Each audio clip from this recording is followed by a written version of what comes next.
Zadání ateliérové zkoušky, neboli pro mě vždy klauzurní zkoušky, bylo vytvořit interview s grafickým designérem a mimo rozhovor zpracovat editoriál a medailonek designéra.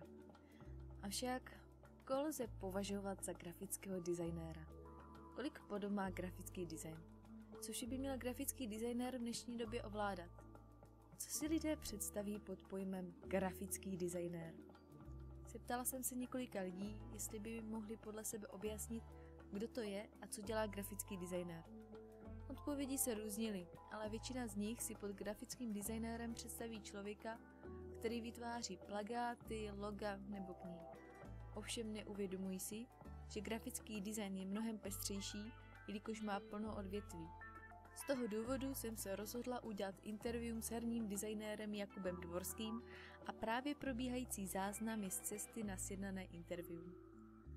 O herní design jsem se dříve příliš nezajímala, ale poslední dobou se dostávám ke hrám, u kterých se mi líbí jejich grafika a zpracování. Díky tomu jsem některé začala hrát.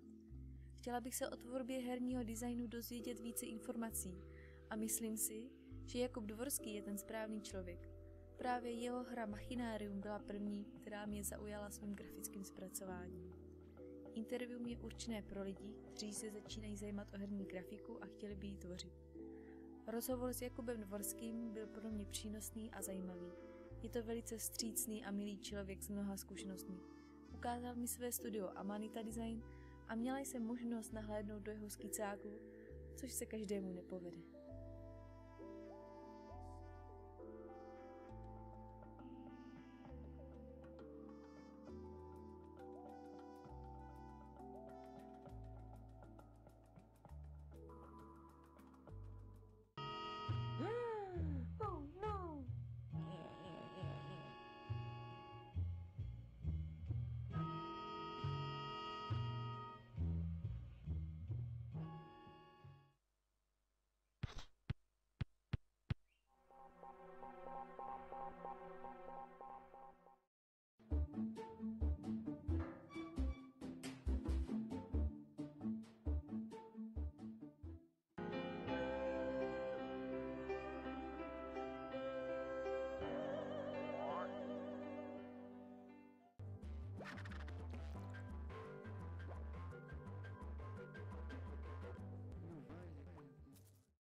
Co by měl člověk všechno ovládat, kdyby chtěl dělat herní grafiku, bez čeho se vůbec neobejde, bez, řekněme, jakých programů?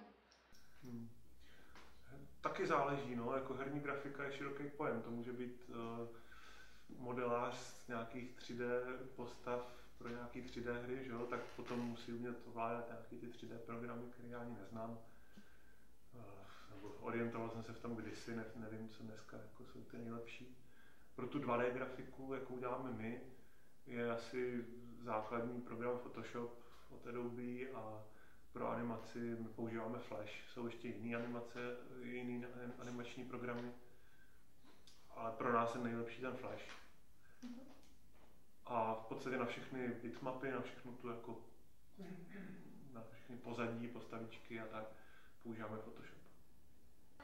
Když potřebujete udělat pohyb postavičky, tak musíte napřed nakreslit každý pohyb zvlášť a pak to spohybujete v počítači, anebo stačí jenom, řekněme, 1, 2, už to tam nějak naprogramujete? No, nenaprogramuje se nic v tomhle směru. Animace se musí dělat prostě okýnko po okýnku. Buď je tam třeba nějaká postavička, která skáče, tak to se opravdu musí dělat jako fáze po fázi, nakreslit. Buď 12 nebo 25 okýnek za vteřinu, prostě něco mezi tím. A u některých věcí se dá jako to používat třeba chůze, jako se udělá animace, jak postavička jde na místě. A pak se vlastně řekne programátorsky, kudy ta postavička má jít a ona už jde sama samozřejmě. Takže jako se opakuje furt ta jedna animace. Pak jsou všelijaký jiný animace, pak můžou být nějaký fyzikální pohyby, takže třeba míček skáče po místnosti, tak to se dá samozřejmě i naprogramovat, to nemusí být vyloženě animace, kterou dělá animátor. Dá se naprogramovat fyzika. To záleží případ od případu. No. Existují hry, ve kterých není ani jeden frame animace, všechno je udělané fyzikálně. Takže je to práce programátorů. Jsou hry, ve kterých zase není vůbec žádná fyzika a všechno je práce animátorů. Optimalizujete grafické zpracování, myslím tím náročnost na grafický čip a jádro. Určitě, no. To teď konkrétně jako děláme hodně pro tablety a telefony a tak. To třeba jsme vydali napřed hru Machinarium na PC a pro Macy. A časem jsme udělali verzi pro iPad, teď pro Android a pro PlayStation 3 a další platformy. A tam je pokaždé nutné zohlednit prostě ty technické požadavky a museli jsme na tom hodně makat.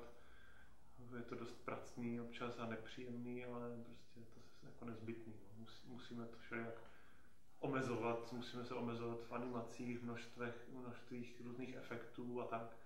Tohle všechno je potřeba brát v potaz. Najímáte si testery nebo máte přímo vlastní ve studiu? A co by měl takový tester mít, jaký by měl mít předpoklady, co od nich očekáváte? No testery jsme vždycky mívali jako vlastní nějaký kamarády, rodiče třeba a rodinní příslušníky, ale není to úplně snadný s takovýma lidma pracovat, protože tester samozřejmě to je docela jako náročná věc, to není moc zábavný ani sranda pro toho člověka, pro toho testera, protože ten se na to musí soustředit, to znamená, je to práce na plný úvazek a musí přesně zapisovat ty chyby důkladně, než jako řekne, no, rozbilo se to, jako to nám nestačí, potřebujeme vědět, kdy se stala chyba, za jakých okolností, takže ten tester musí opravdu soustředěný a dělat všechno a musí to hrát hlavně nekonečněkrát po sobě, což je pěkná otrava. Takže jsme využívali kromě různých kamarádů tak i nějaký profesionální testery a jsme si nějaký pronajímali třeba testerskou firmu, což se osvědčilo velmi dobře, protože jsou lidi, kteří s tím mají zkušenosti a ví, co mají dělat. Není potřeba jako jim vysvětlovat, že musí hrát do nekonečna jeden level furt dokola a zkoušet to všelijak různě i nelogicky tu hru rozbít. To je práce testera.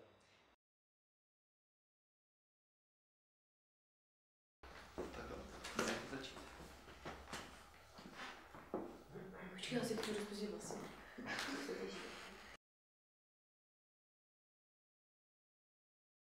Čekaj vám naliju, už ten už bude vyluhovaný. Úplně.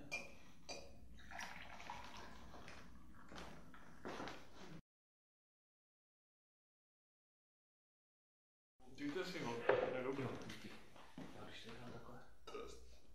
Ten vám vylečí všechny neduhy, teda ne, že byste nějaký měli, myslím, jako, ale preventivně. Nevěříš?